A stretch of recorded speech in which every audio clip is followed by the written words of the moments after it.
Today on Cutlers Court. One little thing would throw her into oblivion. I decided I was going to divorce my husband while I was in prison. And so now I'm in a headspace to where the next individual that I'm with is going to have to show up. And did he do that?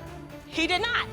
So That's why we're here today. When you have had the weight of the world on your shoulders, it is easy for you to just dismiss the truths, the matters of your heart. And I just want to say to you that whatever childhood traumas that you experienced as a child, Rachel, that little girl is still on the inside crying.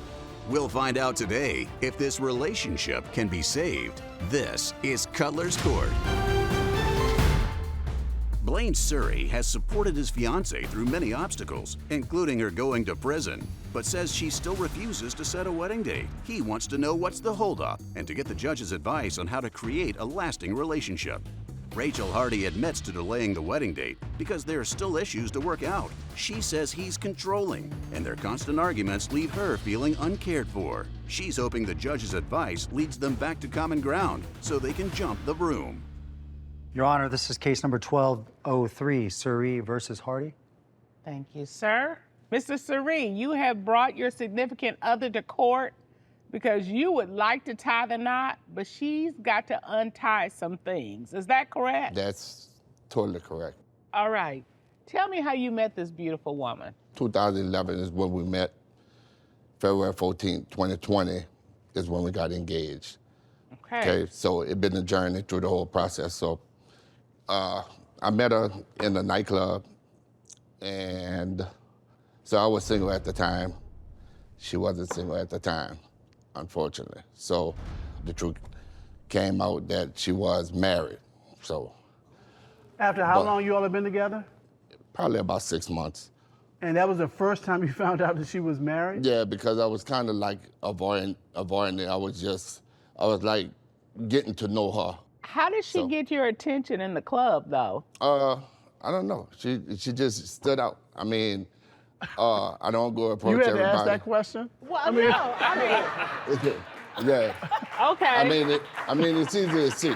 So, just how beautiful she is now, that's how beautiful she was. It was not my beauty, it was my booty. Yeah. So, I mean, it could be, so the whole picture, I was enthused by. Ms. Hardy. Yes, Your Honor. So you met him, you thought he had something going on. What did you like about him? Well, actually, I was at the club. He's correct. I was at the club minding my own business with my friends. I really wasn't trying to meet anyone. I was just having a nice time. Okay. And so Blaine insisted that we take things further. So he brought me a few drinks. And so, and I've shared this with Blaine. He doesn't seem to remember that. But I shared with him that I really wasn't looking for anything. I was just looking to have a good time. Yeah. And so, long story short, of course, it went further. And so, yeah, it was at least about 6 months into our relationship that I decided, okay, things are really becoming very serious with us. And so I then decided I would go ahead and explain, and admit that yes. And he did ask me, I believe he did ask me, was I married or was I involved with someone? And I denied it. I did deny it. So what did he do after you told him? Did you all break up or did y'all just say, okay, we're going to figure it out? Well, I could tell he wanted to kind of just call things off, but he just didn't have the strength. We talking about the booty. He just didn't, the power of that. So he really just didn't have the willpower to do it. Sounds like you got past that point, finding out she was married. You all continued to be a couple and things were going along smoothly. Right. Until about 3 years later, then we had a pregnancy to confront. Okay. So we had about 3 years of dating and going back and forth. And I kept saying to myself, I don't think I want to actually, I can't continue to play myself and do this. I got to find a reason to get out of this. I can't be the second man or whatever. Started loving her and wanting to spend more and more time with her. So you said the second man, you had reason to believe that the child was not yours? Yes, for her husband. Because she was still married at the time. Did you have a paternity test? We did. Yes. After after my daughter was born, so. And not that we needed to, by the way, because as you can see, Blaine is Creole. I am chocolate, and my daughter African-American. is and so with us, my daughter is pretty much his color. So, and my ex-husband is pretty much my color. Oh, yes. That's a nice picture. Mm-hmm. Yeah. Yes. And the man that I was married to is my son there, his color. So we knew, Ray Charles knew that my daughter belonged to Blaine. So when Ray Charles saw her, yes, he like, knew. We didn't need a paternity test. So that was after the fact. So we still sitting in this decision that she said that it was the majority, I was the majority, but you can have 1% chance, and that 1% chance come up. You can't just overlook that. And even after baby was born, you're still trying to work it out with your husband, even though... No, at that point, things got really hectic at that point. Complicated. Yes. Okay. Yes, which led to me losing my business and going to prison, okay? Going to prison? Yes, I went to prison. And and that was something from dealing with my business that me and my husband had at the time. Oh. Yeah. Wow. Okay. All right, and how long were you in prison? I was in prison. I did a total of 2 years, federal and state combined. Okay. And you were released when? I was released in 2018. So did you wait for her to come out of prison? I did. Yes, we did. So I gave her a little grief once she left. No, he gave me a lot of grief. I did. Okay? And that was... I did. Yeah, and that brings us here right now because it was a lot of grief that I endured, not only from being away from my children, from dealing with the fact that I was wrongly incarcerated. So once you got out in 2018, did he continue to give you grief, or did things get better? He did. Okay. He continued to give me grief. And that was an opportunity for him to really show himself the man that he was trying to prove that he was to me. Okay. After all, I had just went through a divorce. I decided I was going to divorce my husband while I was in prison. And so now I'm in a headspace to where the next individual that I'm with is going to have to show up. And I mean show up big time. And it's going to have to let me know that you are here for me, that you come hell or high water, you're standing firm with me, okay? No matter what. And did he do that? He did not. Coming up. What would you say is the biggest issue in your relationship right now? Intimacy. You cannot expect for me to give you my body if you're not being nice to me. I tell people sex starts in the brain. If my mind isn't right about you, my body can't get right with you. Absolutely. Once you got out in 2018, did he continue to give you grief, or did things get better? He did. I had just went through a divorce. I decided I was going to divorce my husband while I was in prison. And so now I'm in a headspace to where the next individual that I'm with is going to have to show up. That's why we're here today. I beg to differ on that. So I did. So my commitment to her that she didn't know I didn't date. No, I didn't know because he wouldn't disclose it. It would have been better for him to tell me this when I was calling home, crying my eyes out, saying how bad I was feeling for missing my children, who I've never been away from. I have 3 children I've never, ever been away from. And a lot of that has to do with me not trusting them to go places because of the traumatic situation I endured when I was younger, being molested and all that. So I'm going crazy, thinking, what's going on with my kids while I'm not here? Yeah. You know, and so all these things are running through my mind. So, if I can interject, I was gonna be here and help her to restore and get her life back. Right, and she's saying you didn't really do that. Well, I mean, one little thing would throw her into oblivion. Like if I say, I'm going, I need to go to work on this day when she wanted me to take off. There you go, not supporting me, this, that. She was a ball of fire. So anything I did was, she looked at that like, you're against me. No, I'm for you. I've been here for you like since the day I met you. That's not what it was. It was really the way that he treated me once. I had to live with him temporarily. And any little thing, if there was a crumb on the counter, it was like, oh, my house is a mess. No, I can't do this. I can't do this. I can't live like this. I need this to serve. I need the pillow diagonal. I need this. It was ridiculous. It's like communication issue. We have communication. She's not as tidy as you would hope for her to be? Of course not. Of course not. Of course not. So, and this is the first time you all lived together? I wash the car. I do all of that right now. Mr. Suri, this was the first time you all lived together when she got out of prison? Yes, so it was trial and error. So it was like everything that was going on, she hit me over the head for it, but it was trial and error. So, Mr. Suri, what would you say is the biggest issue in your relationship right now? I don't know if that'd be the biggest. Intimacy. Intimacy, and that's not sex? Not always. That's part of it, but also hugs, kisses, smiles. Okay. Not actually intercourse per se, but other ways of intimacy. So I know from the court papers you had that you believe this intimacy issue is tied to Ms. Hardy's PTSD. Is that correct? She does have a short fuse when it comes to intimacy because of her background. And I understand that. But when we first met, it was a lot of engagement, romance, and intimacy. Yeah, because he made me feel good. Okay. He made me feel now, all appreciated. Of a sudden, He made me feel like a queen. He was doing things for me. He was talking to me nicely. You know, you cannot expect for me to give you my body if you're not being nice to me. Okay. Okay. So I'm not going to do that. So let me ask you.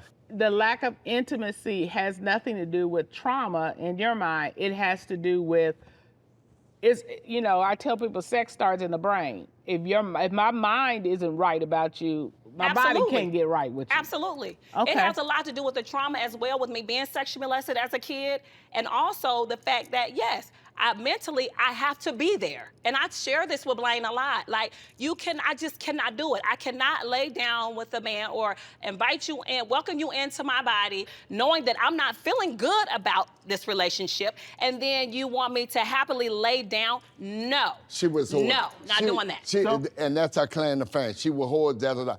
All it takes is a little spark, and then you shut off. Up next. For me, it's more of the control, okay? The controlling ways of Blaine.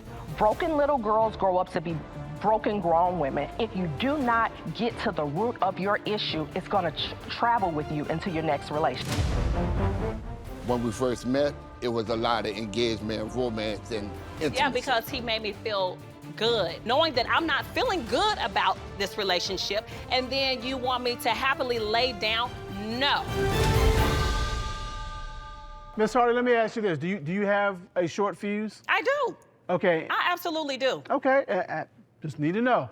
And is the lack of intimacy the biggest problem in your relationship, or are there larger problems from your perspective? Well, I would say, for me, it's more of the control, okay? The controlling ways of Blaine. He's very controlling. The communication. I would like to feel that we can disagree. We can disagree on some things and still get along. I would like to feel that our relationship could go to the next level. I would like to be in a happily union with Blaine. I would like that. What's preventing that? The communication with me and with us. And what lack of communication is that? I mean, I've already said I do. I have a short fuse, and I think that has a lot. Talk about. She cut it off. I'm sorry for interrupting. And when I don't want to speak on particular things, and if I know it's going to like really heighten a conversation, I will back off from it. I won't talk about it. And I think that is what he's referring to, that I would just not talk at all. And I feel like not talking is better than screaming and going off. I think bad communication is better than no communication, because bad communication, at least you know what the other person is thinking, is wanting. But if there's no communication, there's no first step to resolving the issue. And so one of the things that we want to do is to help you all figure out how to communicate.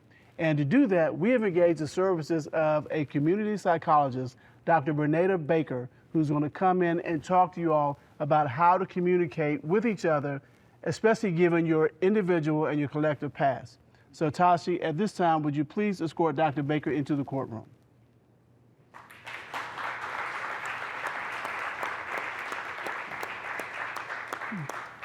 Good day, how are you? Good day, I'm wonderful. How are you? Doing good, thank you. It's good to see you. Thank you, so good to be here. Now, Dr. Baker, you've had a chance to review their file and you've heard their testimony today. What advice can you give them in terms of working through the issues in their relationship? I think that it is important for you, Rachel, to really determine whether or not you truly want to be with Blaine. Blaine, I would encourage you to really consider what it is that you really desire. And once you decide what it is that you truly desire for Rachel, you have to assess whether or not she has the capacity as well as the desire to give it to you. Absolutely. Rachel, I would definitely encourage you to be consistent and just being committed to yourself, not committed to Blaine, not committed to the situation that happened, not necessarily committed to your children, but committed to yourself. And I think sometimes when you have had the weight of the world on your shoulders, it is easy for you to just dismiss the truths, the matters of your heart. And I just want to say to you that whatever childhood traumas that you experienced as a child, Rachel, that little girl is still on the inside crying. And I tell my clients all the time, broken little girls grow up to be broken grown women. And when we don't confront our traumas, ultimately our traumas will confront us. And so even if you all decide that you're going to stay together or you're not going to stay together, if you do not get to the root of your issue, it's going to travel with you into your next relationship. It's going to travel with you to the next job, everywhere you go. So, thank you. How should you show out?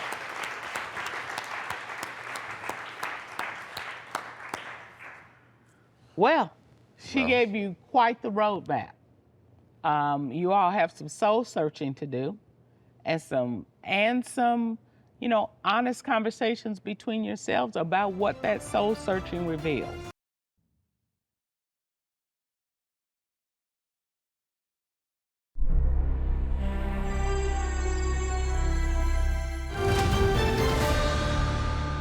There's things that I need to work for, and I've shared this with Blaine. I want to be a better person, not just for me, but for you too, for my kids. Well, what the court has done, we have arranged for you to have 4 counseling sessions with Ms. Demetra Caston. She is a counselor with a True You Counseling in your hometown. Thank you. And so we want you to take advantage of that counseling. We want you to really get into it and find out what the fit is for you and how you can be the better you so you can be a better you in the relationship with Mr. Suri. So Mr. Suri, you brought this case to this court. I guess I have to ask you the question, do you still want to be in a relationship with Miss Hardy? Absolutely. That's my queen. I mean, we've been on a real journey together. That's my queen. There's no other person for me.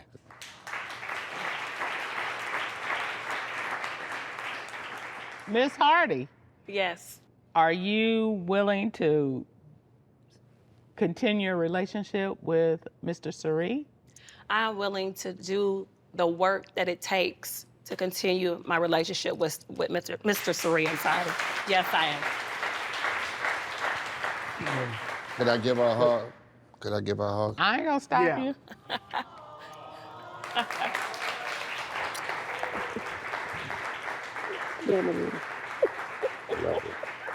I don't know what he said to you, but you smiling. Definitely smiling. Yeah. So we wish you both the best. We're going to order you to take advantage of the counseling sessions that we have arranged, and you all should be on the road to a happy relationship from here and after. Thank you. All right.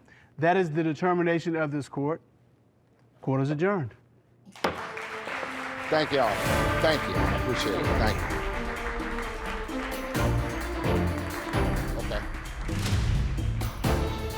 I know that there is just a lot that I've endured, and I really need to give myself time to really get through that, and not rush it. She needs a lot of healing, a lot of growing, and I'm there for her. If it takes another 10 years, so be it. I'll wait for the process.